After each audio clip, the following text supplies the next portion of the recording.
In 1926, Emperor Taisho finally dies after being ill for many years, and his son, who had been Prince Regent, now becomes emperor in his own right, Emperor Hirohito, and he's the first emperor who wore glasses and was photographed with glasses in public.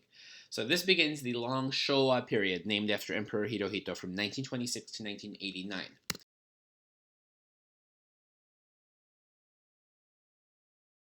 As soon as Emperor Hirohito becomes emperor, the world stock market crashes in 1929. The Great Depression begins in Europe and the West, and then the United States. And so this really weakens the legitimacy of the Western countries and the European countries in the eyes of the Japanese. They feel that Japan is very strong, the economy is really, really good, the military is extremely powerful, they have lots of colonies, and so they look at Britain, they look at the United States that are struggling with soup lines and homelessness and the Depression, and they're saying, we don't really need to cooperate with them anymore. Look how weak they are.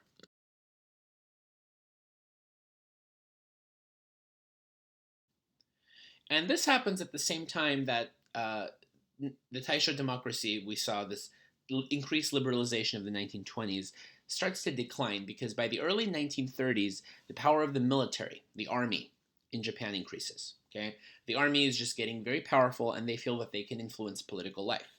So you would have military generals getting involved in politics. If a prime minister did something that the military didn't like, they would step in and make the prime minister resign.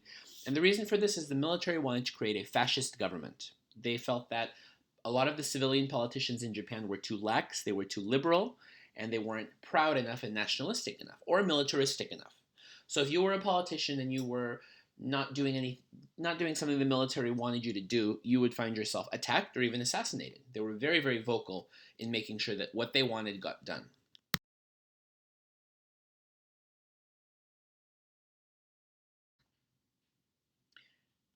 And so in 1932, a group of naval officers, they actually assassinate the prime minister, Inukai Tsuyoshi, because he was a civilian, he was not a member of the army, and he actually disagreed with fascism. At this time, by 1932, Italy is a fascist nation. Germany, it's on the eve of the Nazi party taking power. And so the Japanese want something similar where there is, a fascist government in Japan, the military, rather, right? And the prime minister does not agree with this, and so he is assassinated by the Navy because he disagreed with fascism. So 1932 is really the year we can say that democracy ceased to exist in Japan. It was no more. And even though there was a prime minister, usually the prime minister was a member of the military. So he would do what the military wanted to do. He would defend the interests of the military. Okay. So after 1932, Japan becomes essentially a fascist police state that's run by the military. Okay. And it was very, very nationalistic, very pro-Japan, very xenophobic, very, believing that Japan ought to be the master of Asia and control all of Asia and the Pacific.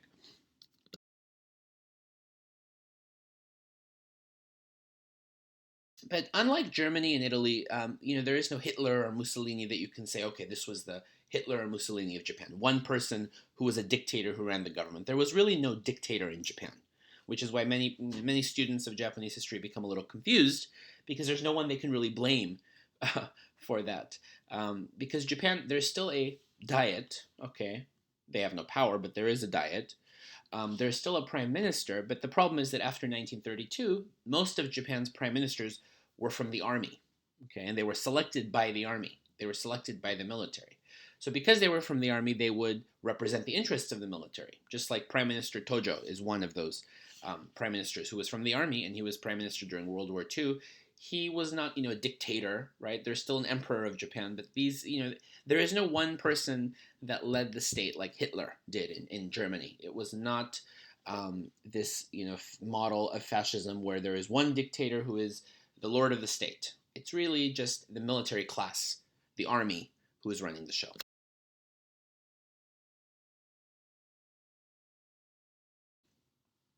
And the military's loyalty was only to the emperor, okay? And if you question the emperor's authority or his divinity, you could be arrested and executed by the Japanese secret police that I mentioned, the Kempeitai. And so really, they are running the show, but in their mind, they're all doing it for the emperor, okay?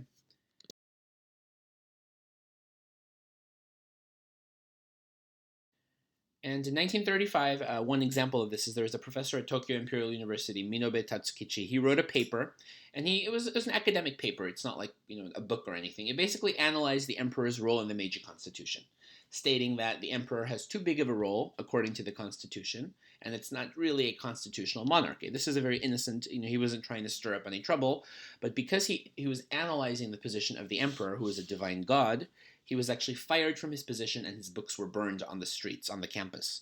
So, this is the mood of Japan as we enter the 1930s. Very, very repressive, very authoritarian. Only 10 years ago, there was, a maturing democracy, but now that's changed.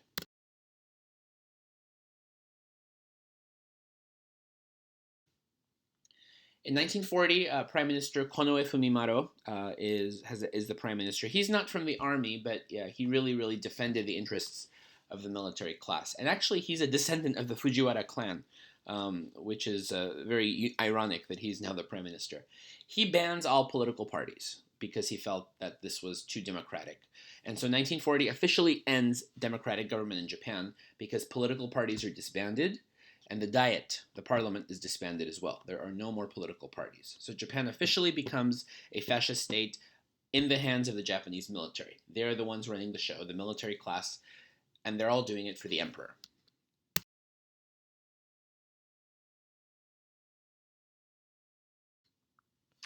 So propaganda, of course, just like in any fascist nation, propaganda is a big part of fascist Japan, imperial Japan. And all Japanese, from young to old, were taught that they lived in a divine land under a god, that the emperor was a god, and they would have to give their lives to him if necessary. If someone came to threaten their country, they would have to die for him. Okay, and also, just like in other fascist nations, the Japanese were taught that they were a divine race, okay, that they were a godly race, and that they were superior to others around them, especially to colonial subjects like the Taiwanese, the Koreans, the Western nations, the United States. They were taught that the Japanese were genetically superior to other races because they were divine. So this is very common in fascist nations as well.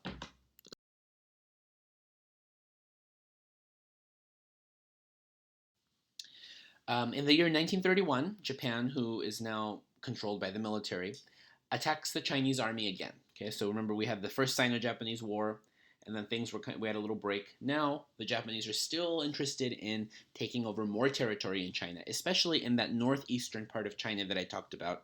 In the picture, it's the orange part, called Manchuria. Okay, and Manchuria had a lot of natural resources, a lot of land. Okay, and so the Japanese really wanted to control this. So they attacked the Chinese army, which is still rather weak, and they occupied this part of northern China known as Manchuria. So this part of China is now controlled by the Japanese as well, and Manchuria is given a Japanese name, Manchukuo. Okay.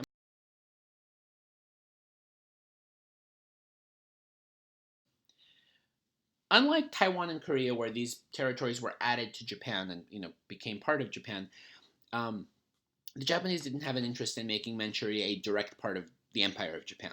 Instead, they tried to make it an independent, quote-unquote, country. So what they did is, remember, China is a republic right now. There is no more emperor.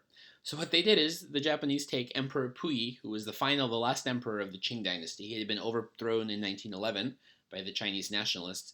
Puyi becomes a puppet emperor of Manchuria, so the emperor of Manchukuo. Okay, and this was done by the Japanese to show that, oh, Manchuria is an independent country. We're just protecting them. But in reality, on paper, that's what it was. It was supposed to be an independent nation.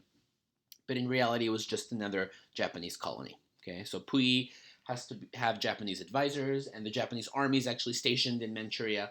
So Puyi didn't really have any power. He was just forced by the Japanese to accept this job. And he wanted, he's emperor again, so why not? Why not take it? But he has to accept Japanese advisors and basically do what they want to do. And if he does something that they don't like, the army's there, so he can't really do much.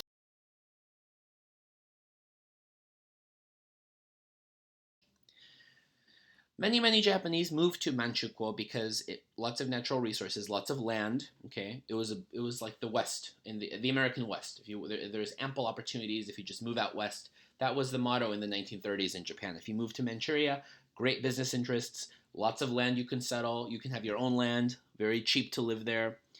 And sadly, they exploited the local population for their own profit. So it was like a colony, really. And many Japanese moved to Manchuria during this time. Japan also forced the Chinese government give permission to the army to be stationed in certain areas of northern China. This is actual Chinese territory to protect Manchukuo. Okay.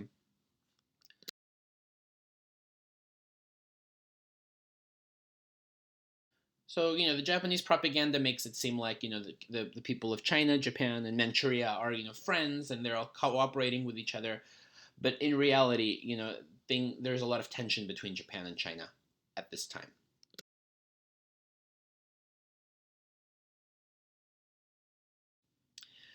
The West is very, very upset that Japan did this, and they saw that it was illegal. They call it the Manchurian Incident because they believe it was an illegal occupation of, legitimate sovereign territory. And so Japan in 1933 feels that it is when it is given a censure, when they're given sanctioned by the League of Nations.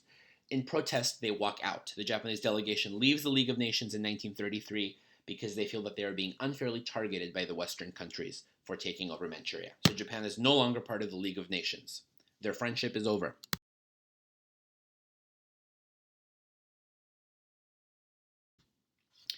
5 years later, in 1937, Japan and China, who have been at each other's throats ever since the Manchurian incident, go to war for the second time.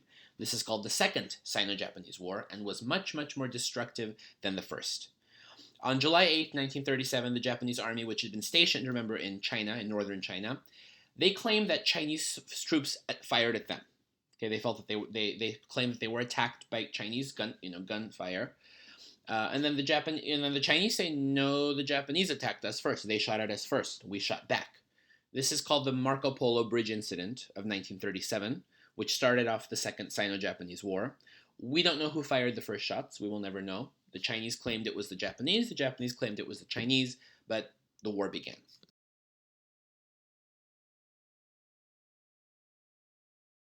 And Japan declares war on China. And this war was very, very, very supported in Japan by the public because they felt that they were doing a good thing in China and liberating the Chinese people from a repressive, backward regime of the Chinese nationalists led by Chiang Kai-shek. And Prime Minister Konoe was very, very vocal with his propaganda showing that Japan's going to conquer all of China and liberate the Chinese from an oppressive government. And you can see that here in this picture. You have a Japanese army officer holding a Chinese boy, oh, look, we're helping them from their own government with the white dove of peace. But in reality, this couldn't have been further from the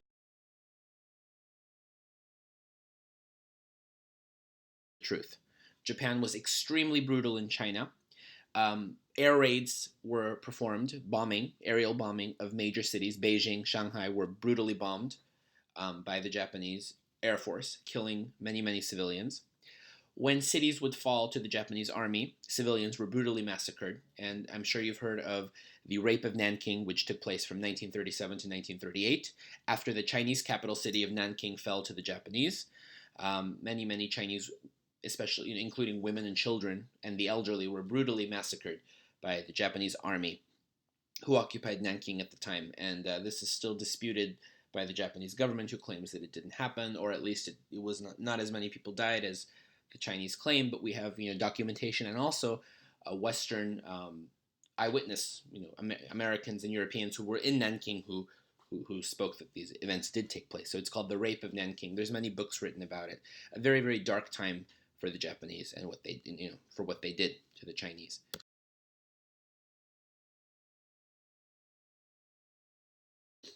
And even though many Chinese cities in the eastern part of China alongside the Pacific Ocean fell to the Japanese armies, and they were actually occupied by the Japanese until the end of the war in 1945, China's leader, Chiang Kai-shek, he actually escapes to the interior part of China, to the inland part of China, and he continues fighting against the Japanese, whether it's guerrilla warfare or actually trying to attack them and push them out of China. So he would put up a very, very brave fight against the Japanese.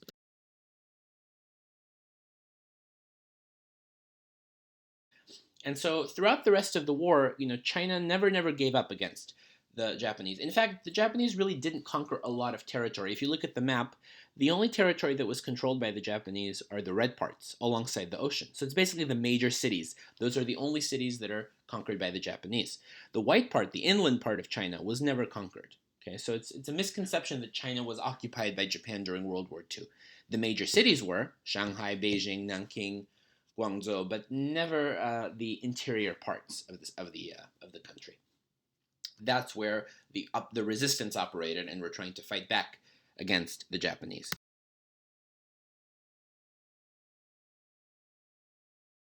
And that's exactly what happened. The war basically becomes a stalemate because Japan is never able to conquer all of China. They keep trying it until the end of the war, really, until 1945. They're constantly trying to occupy China. They can never do it. And the population sadly never found out what happened because propaganda was so powerful that the newspapers couldn't write about a defeat. They could only talk about the victories. So the population never really knew that the war had become so frustrating for the Japanese. They thought that Japan's going to conquer all of China.